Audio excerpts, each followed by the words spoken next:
Hey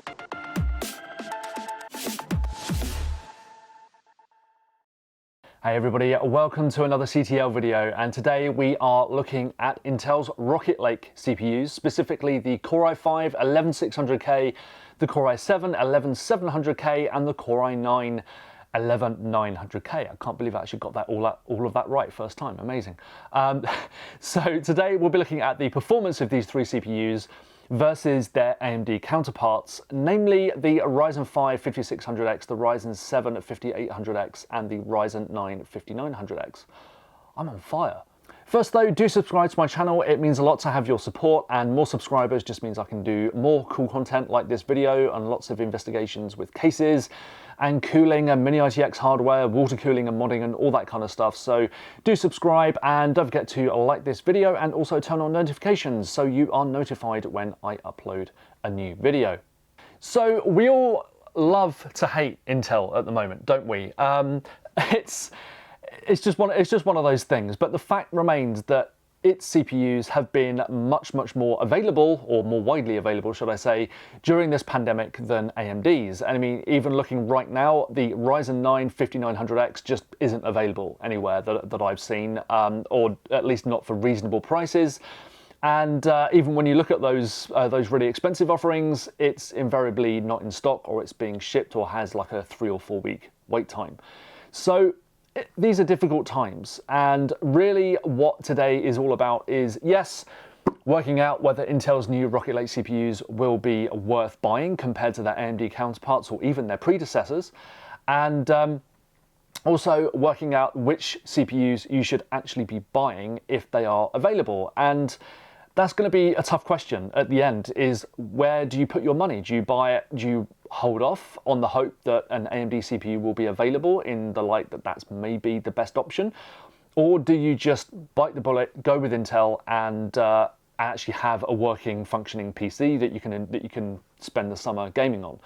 So it's a really difficult question, and I know a lot of my colleagues out there in the press industry, tech journalists and the like, have come at it from different angles, and it's very difficult to make head or tails of it at the moment, given that there are different things happening in different countries as well. So anyway, today we can kind of try and put that out of our mind for the next 20 minutes or so while we go through the results from these CPUs, and we will be looking, as I say, at the Core i5, the Core i7 and the Core i9 K-series CPUs. There are of course KF series models without the integrated graphics, which are a bit cheaper, which you should consider if you're not bothered by integrated graphics.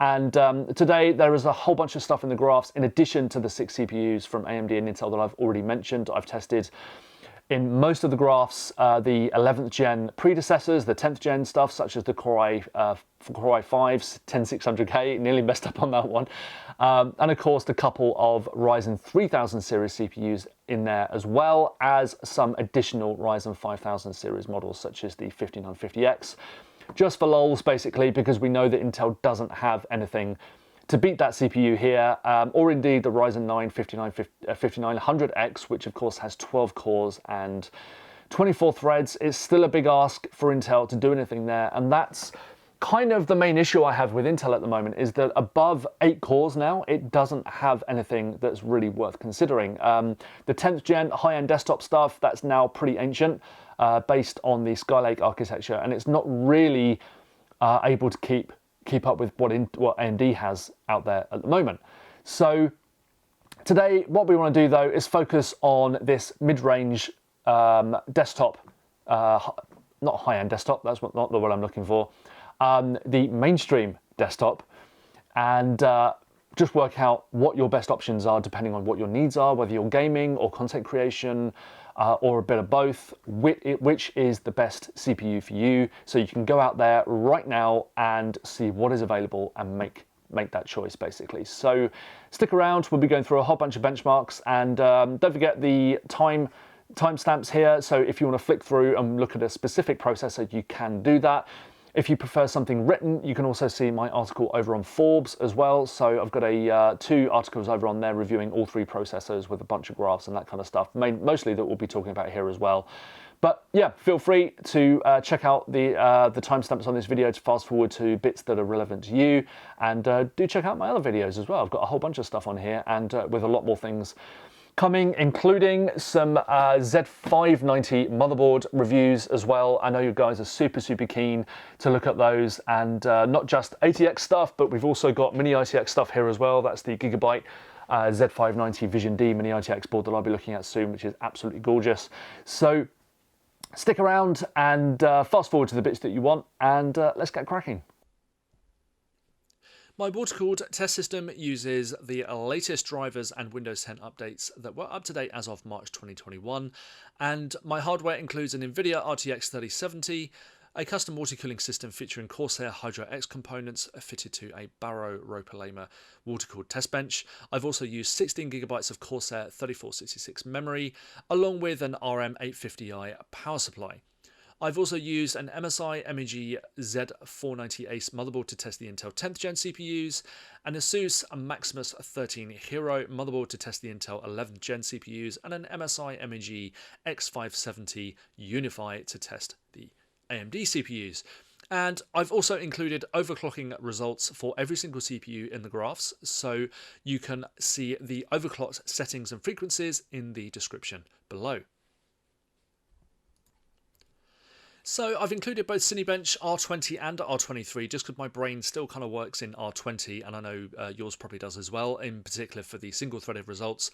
But this will be the last time that I use R20 because we are kind of moving on to the newer version of the software now. So R23 is up first then, and the Core i9 11900K sits around about the same performance as the Ryzen 7 5800X, which obviously isn't great considering the latter CPU is probably going to retail for a fair bit more. And the Adaptive Boost technology does add 500 points or so to the performance, 400-500 points, so it definitely makes a difference, the extra boosting, but not massively so here. I think if there was a CPU available for that similar performance, you wouldn't opt for it if it cost any more money, because 500 points when you're already scoring nearly 16,000 just isn't a big number. So moving down the graph, the Core i7 11700K again does pretty much match the Ryzen 7 5800X, with the latter only with a very small advantage, despite the fact it's going to cost a lot more.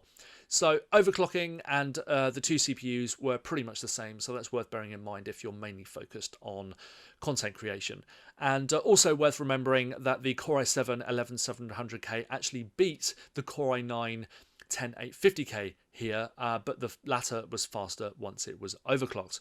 So moving down the graph then, and the Core i5 11600K was surprisingly a match for the Ryzen 5 5600X. I really didn't expect that. I thought the AMD CPU would actually be a lot faster there, but Intel, to its credit, has offered a massive multi-threaded performance boost for this Core i5. I mean, it's 3,000 points nearly faster than the Core i5 10600K, so Intel making some significant ground there. And the Ryzen 5 5600X is also a lot more expensive. So for hopefully a multi-purpose CPU, the Core i5 11600K is looking really strong, and ultimately much better value in performance terms than the Ryzen 5 5600X. Next up is the single-threaded benchmark, and Intel finally has clawed the crown back from AMD here, because the Core i9 11900K was the best performing CPU at stock speed, and by a reasonable margin over the Ryzen 9 5950X. So obviously miles faster than the Ryzen 7 5800X, and also 100 points clear of either of the other two 11th gen CPUs. So again, the Intel Core i9 11900K is kind of a flagship product. It costs a lot more than the other CPUs in the range, but there is a reason for that, because it does offer that little bit extra performance, and if you want the best, then it is ultimately shaping up already to be to offer the best performance in some scenarios. So going backwards then to R20 in Cinebench, and it's a pretty similar story. So the Ryzen 7 5800X a little way behind the 11900K once you add adaptive boosting technology to the equation, but the Ryzen CPU was actually a little bit faster, or well, pretty much just matching the 11900K. So if you can find the Ryzen 7 5800X for less cash, then it is ultimately the better buy. Moving down the table then, and again the Core i7 11700K, despite the fact it only has 8 cores, is actually level pegging here in this multi-threaded benchmark with the Core i9 10850K, and that's that's pretty impressive. You have to admit the fact that it's matching a 10 core CPU when it only has 8 cores. So that just goes to show that Rocket Lake does offer a significant performance boost over Comet Lake, and Intel should be commended for that. I mean, so far it hasn't wiped the floor with AMD, but it has offered way more of a performance boost than we have seen in some recent years, for example. So again, matching the Ryzen 7 5800X, which again means that if the Core i7 11700K costs a lot less as well, it could well be much better value. And nearing the bottom of the graph then, and the Core i5 11600K once again pretty much matching the much more expensive Ryzen 5 5600X. This is probably Intel's strongest CPU so far, and if the pricing is as attractive as it's led us to believe, i.e. it's going to be retailing for well under $300, then the Ryzen 5 5600X has definitely got something to worry about. And moving down then to the single-threaded benchmark, and we have the Core i9 11900K. So moving on to Cinebench R20, the multi-threaded test, and we've got the Core i9 11900K with adaptive boost just above the AMD Ryzen 7 5900X, but a long way from challenging both the Core i9 10900K and Ryzen 9 5900X especially, but it was still a little bit faster than the Ryzen 7 5800X, but not at stock speed. If you disable the adaptive boost technology, it loses a couple of 100 points and falls behind the AMD CPU. Moving down to the Core i7 700K, and again the CPU managed to pretty much match the Core i9 10850K, which has 2 more cores and 4 more threads, and was just 200 points behind the AMD Ryzen 5800X. So really the 1100K offering decent value here compared to both the more expensive Ryzen 7 5800X and especially against the Core i9 11900K, which was only a few hundred points faster. Finally, all the way down the graph, we've got the Intel Core i5 11600K, and once again that CPU keeping pace with the AMD Ryzen 5 5600X, and should the Core i5 11600K come in at a retail price a lot below $300, which is what I'm expecting, that CPU is going to be essentially a better value performance option than the Ryzen 5 5600X. Moving down to the last Cinebench result then, and it's the single thread in Cinebench R20. Interestingly here, the Core i9 11900K was actually just about slower than the Ryzen 9 5950X. So clearly the new R23 benchmark favouring Intel to some degree. And again though, it's great to see Intel adding a whole load more performance here, but it still has a long way to go to really hand it to AMD. I mean, yes, the Ryzen 7 5800X is cheaper than the 11900K, and the Ryzen 9 5900X, soundly beaten by the 11900K here. But really, we want to see, Intel offering a significant amount more than AMD in this test if it is to resoundingly beat it. But that's not really what's happening. So the Core i5 11600K, classic example of this, it's only matching the Ryzen 5 5600X. So, if you want to beat your competitor, you need to beat it, right? You can't just match it. That's not what we want to see, and that's what I know a lot of people have an issue with Intel, is that in some of these benchmarks, Intel is only matching AMD, it's not beating it. And to some extent, that's true with the Core i7 11700K as well. It was a little way behind the Ryzen 7 5800X. So again, it's great to see Intel making some sizable performance gains, which it has done across the board compared to its 10th gen CPUs, but it's not quite a knockout blow for AMD here. Next up is a new test that I've introduced, and unfortunately I didn't quite get the time I needed to run through all the CPUs and overclock settings as well here, so it's just stock speed with a key selection of CPUs in this test. And the top of the graph, if you're dealing with Lightroom and Photoshop, the CPU you want to have, if money is no object, is the Core i9 11900K. It managed the highest score, but only when adaptive boost technology was enabled. If you disable it, it loses nearly 200 points and then is leapfrogged by the Ryzen 9 5900X. So obviously the 5950X isn't included in the graphs here. I just didn't have time to test that before the launch today. So moving on down the graph, the AMD Ryzen 7 5800X really not that far behind the 11900K at stock speed, all really when adaptive boost technology is disabled. And it's not really until you get down to the 6-core CPUs that you start to see a significant performance drop off. So once again, the Core i5 11600K, very strong here and only 200 points behind the Ryzen 5 5600X. And the 11700K also doing a reasonable job in keeping up with the Ryzen 7 5800X. And again, at the bottom of the graph, even the Core i5 10600K was enough to see this benchmark through with a decent amount of points. But you do lose a significant amount compared to the more recent models. And just for comparison, at the bottom is the Ryzen 5 3600X, obviously a lot slower than some of the top slots there. But again, it's not really that much of a slouch, is it?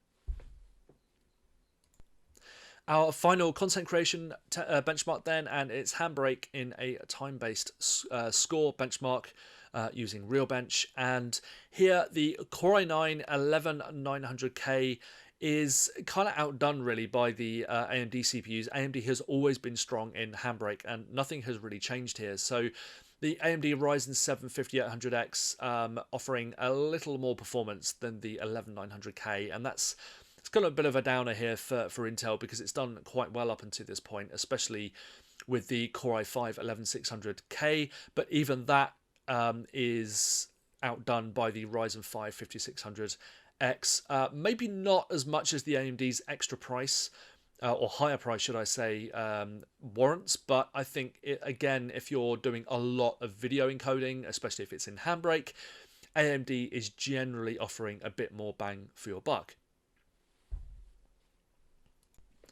Our first game then, and Watch Dogs Legion is a new benchmark. I should mention that ray tracing was not enabled in this benchmark because the benchmark would simply crash. I know the game had a few bugs when I started using it about a month ago, so it's DirectX 12 only. And at ultra settings, it's still pretty GPU limited. And even at 1080p with an RTX 3070, you know, if there's any CPU bottlenecking, you would have probably seen it here. And you have to go way down the graph to the Intel Core i5 10400F before you see a significant drop off. So starting at the top, and it seems like more cores in terms of Intel CPUs do seem to matter here, or higher frequencies, but really at the top of the graph, it's pretty much within the margin of error from the Ryzen 7 5800X and up. And even then, there's only a couple of frames per second in it. So AMD generally loses a little bit on the average frame rate here. So if you need maximum performance in this game, Intel is probably the one to go for. But again, we're talking about 3 or 4 frames per second at most, really, even above some of the older CPUs. So overall in this game, Intel has a slight win, but it's just not CPU limited enough for the majority of CPUs to actually reveal any kind of CPU bottleneck.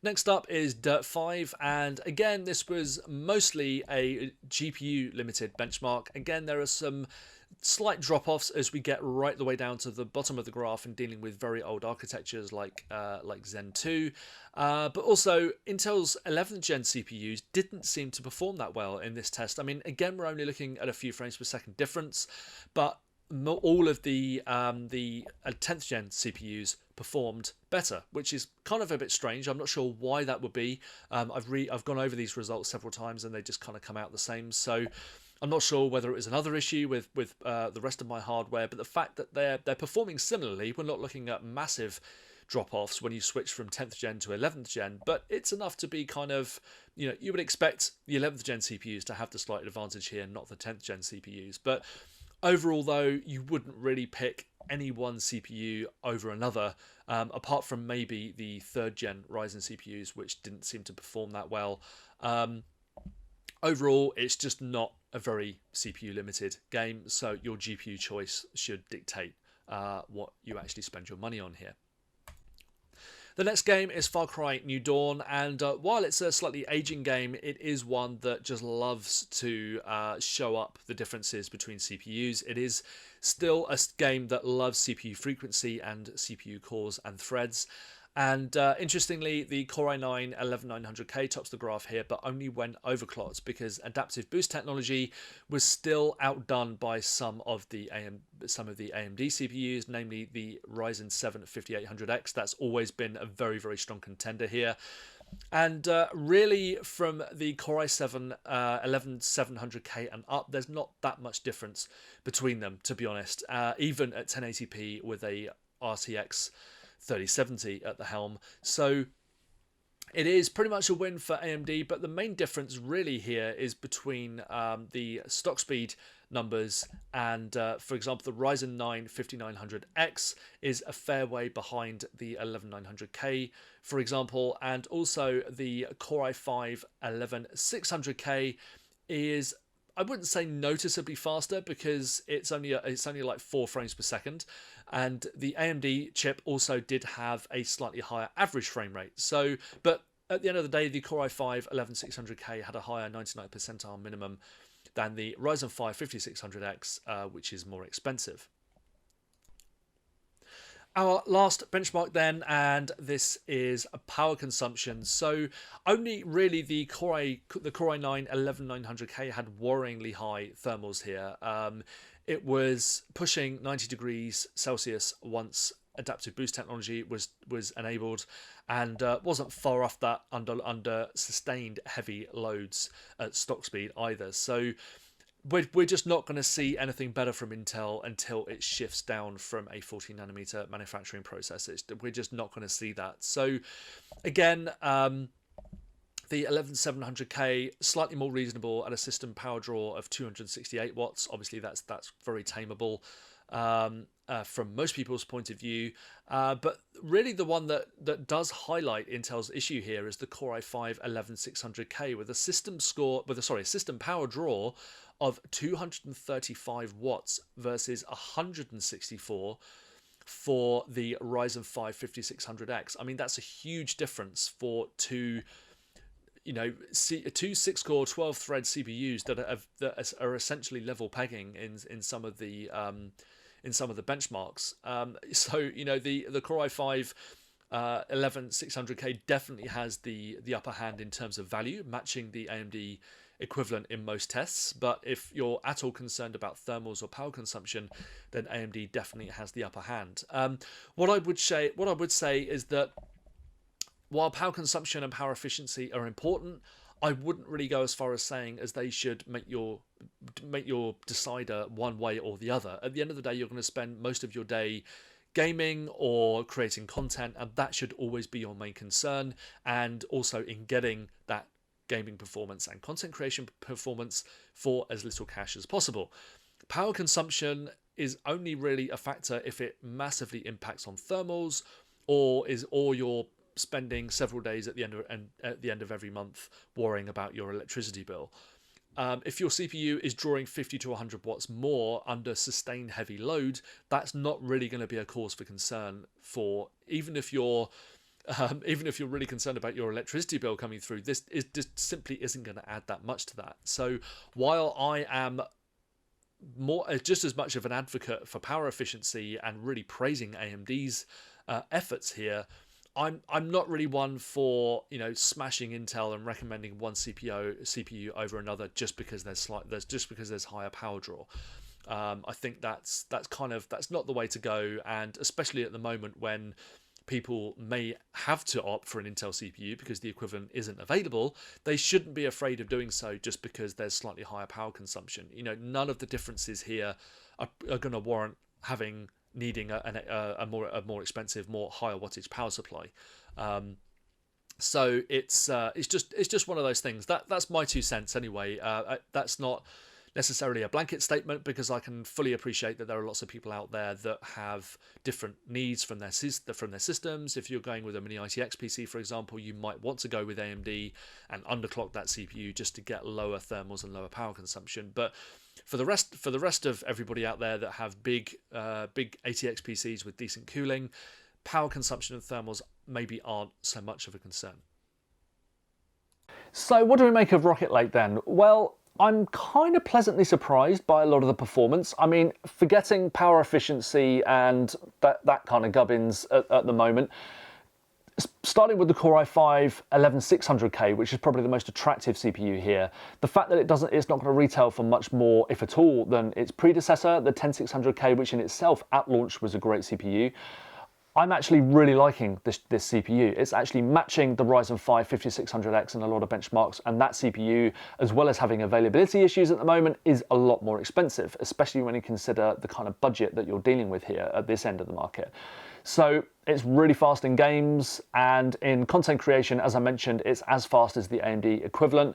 The 11700K and Core i9 11900K do offer significantly more multi-threaded performance, but they're also a lot more expensive. So in terms of the best CPU out there right now for around $300, I would have to say it's the Core i5 11600K. It's an absolute beast in games. It hasn't got the huge power draw of its 8-core siblings, and it is very tameable with modest cooling. It doesn't have the power efficiency of the Ryzen 5 5600X, however. In fact, it's a lot more power hungry than that CPU, but you have to weigh these things up. You know, what are you going to spend more time doing? Poring over your electricity bill or gaming? Me, I'm going to be gaming and creating content for you guys and that kind of stuff. So for me, I'm not too concerned about power consumption. This is something that a lot of people are concerned about, and we do want to see better from Intel. But as consumers, we speak with our wallet. And if I want a CPU that is very power efficient, I will buy an AMD CPU probably at the moment, you know, especially if I'm putting it into some kind of cramped low airflow mini ITX rig or something like that. But if I was going for an all-out gaming rig or content creation rig and I needed a CPU for between $250 and $300, the Core i5 11600K makes a very, very strong case for itself. Now, it depends what price Intel brings this CPU in at. When it's actually on shelves, is it going to be available? At what price? We don't really know that yet, but hopefully we will by the time that you're actually watching this. And I will put some links to the processor in the description below, so do check those out because you'll be able to buy it via those links. So yeah, Core i5 11600K is actually a really, really good CPU, but just be aware of the higher than AMD power consumption and lower power efficiency. So next up is the 11700K, and this CPU is meant to retail for $399, which is a lot less than the Ryzen 7 5800X. Now, the 5800X hasn't suffered from the same availability problems as the Ryzen 5 5600X or the Ryzen 9 5900X, but it has still had issues, and it is also retailing at a slightly higher price than it was at launch as well, when usually we see these things tail off from AMD and more recently with Intel as well as time goes by. The 11700K is an interesting one because it doesn't have the leap up in core counts that we did with the 10th gen series and the 10700K, moving up to the 11850K and the 10850K and the 10900K. Both of those CPUs had 10 cores, whereas the 10700K had 8 cores, and it was kind of in the middle ground, and it was kind of in a no man's land really, because the 10600K was enough for most people's needs, but if you needed that extra content creation grunt or you wanted the best, basically, you'd go for one of the 10 cores.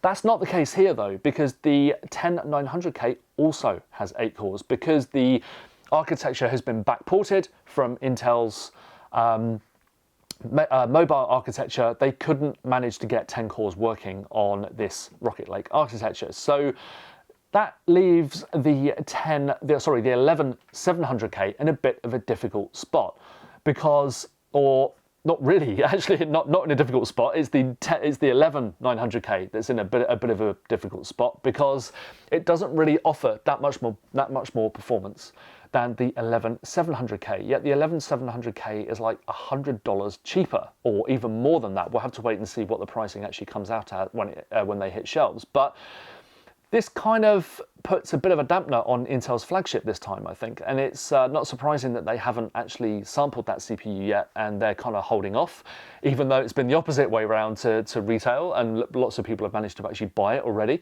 So that's the problem that I have here with the 11900K, is that the 11700K, when you actually look at the overall picture, is actually much more attractive than the Intel flagship.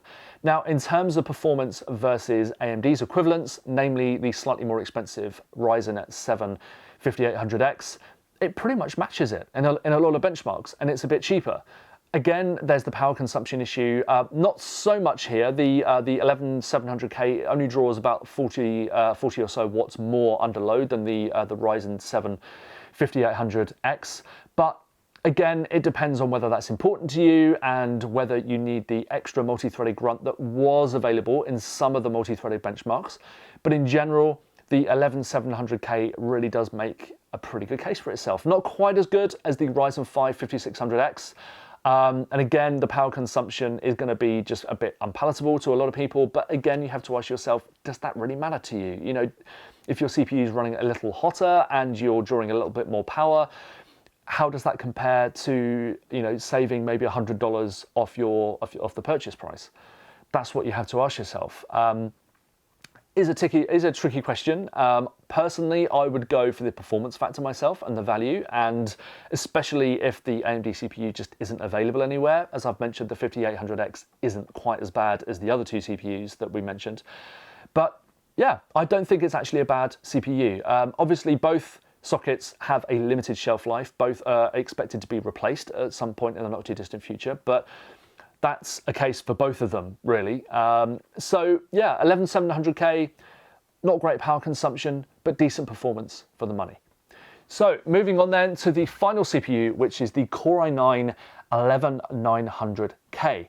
And with the addition of adaptive boost technology, this CPU is a monster. I mean, we're looking at something that can boost up to 5.3 gigahertz in lightly threaded loads, which results in it topping the single-threaded benchmark in Cinebench R23 and coming second behind the Ryzen 9 5950X in R20 as well on Cinebench. So Intel clearly gunning for that top spot in single-threaded performance, and it largely achieves that. So it's a monstrously fast CPU in lightly threaded workloads, and the addition of adaptive boost technology does give multi-threaded performance a sizable boost as well. It's not a massive boost, but it's enough to, you know, leapfrog the Ryzen 7 5800X in a couple of benchmarks or perform much better than it. So I think Intel's done a reasonable job here. It was always going to be a difficult task making sure that the Core i7 11700K was actually going to be attractive when there was another 8-core CPU just above it. So actually making a difference there, one of those CPUs was always going to end up offering like relatively poor value, and the other one was going to basically steal the show. I think Intel's probably done as good as it could here. I mean, I think the 11900K is still attracted to those that just need the best or want that little bit of extra content creation performance, multi-threaded performance, whereas the 11700K is more attractive to those that still want 8 cores. They still want great gaming performance, and they still want something that's going to give the equivalent AMD CPU, namely the Ryzen 7 5800X, for a run for its money, which the 11700K does. But the 11900K also provides that flagship must-have drool-worthy factor, I think. Overall, though, I think the 11900K is maybe a tough sell at the price that it's offering at. It's not something that's going to appeal to a lot of people, and nor will a lot of people be able to afford it. That's where the 11700K actually becomes a lot more attractive. So overall though, it is a monster CPU, and I'm looking forward to seeing what Intel can do with it with future BIOS updates and motherboard manufacturers as well, because there's a lot of kind of issues around power consumption and some weird stuff that was happening in BIOSes earlier this month. And a lot of those, I have to say, have been ironed out now. Some of the early BIOS versions and software that I was using just did weird things with overclocking and that kind of stuff, but that's generally okay now.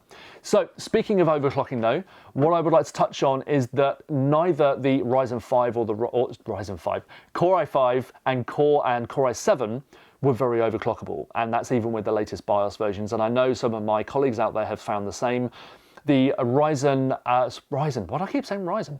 Core i5 11600K could only top out at about 4.8 gigahertz. The Core i7 11700K would only get to 4.9 gigahertz. Now, it's been a week or so since I've actually played with overclocking. I need to get all the numbers done for other places as well. So there may have been some improvements in that time, but really it's if you want to play around with overclocking, the Core i9 11900K is absolutely where it's at. It handled 5.1 gigahertz relatively easily across all cores, and that's of course matching or bettering in like raw performance terms the adaptive boost technology as well, which we'll see under some circumstances, not all of the time, but for some of it, it will reach up to 5.1 across all cores, but that generally dips down to 5 or 4.9, I find. So, but again, that's just another reason that you might want to get the i9 over the i7. So,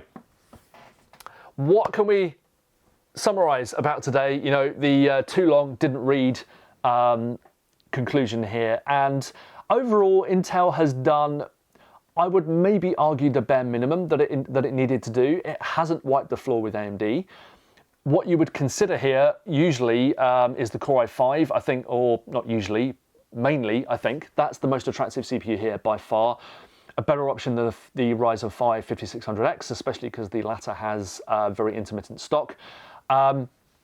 It's cheaper and just as fast in most benchmarks. The Core i7 11700K, pretty much as fast as the 5800X and a bit cheaper, so is worth considering from that point of view. Also much better value than the 11900K because it has the same core count and the same thread count and just hits slightly lower frequencies. 11900K, a lot more expensive, and as we thought, it's pretty much a Halo product. We don't know how many of them will actually be available, whether it will suffer from stock issues like previous i9 flagship models have done, and ultimately, if you need the best, that CPU, especially with the addition of adaptive boost technology, is the one to go for. Like always, everything depends on availability. If all the availability things, if I could click my fingers and graphics cards were suddenly available and CPUs were available, and everything was at normal prices, then it might be a different story. But we're having to deal with the situation as it is at the moment. And as lots of my colleagues have said, you should buy the best CPU that you can for your needs without being rinsed in terms of your wallet being emptied for it. So don't make silly decisions like that. If you need to, just wait a couple of months. Fingers crossed, things might actually get better.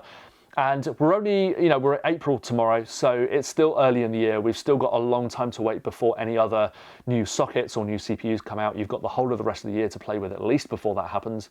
So if you need a new gaming CPU for the summer, then all three of the CPUs here today have their own niche appeal. The Ryzen 5 11600K is by far the best of the bunch. 11700K cheaper than the flagship and a match for the Ryzen 7 5800X while being a bit cheaper in most situations, and the 11900K is the inevitable flagship with a bit of extra performance thrown in as well. So thanks for watching this video today. I have gone into a lot of detail, so well done if you've actually watched through to this part, or maybe you've just skipped and got to the end of this video, who knows.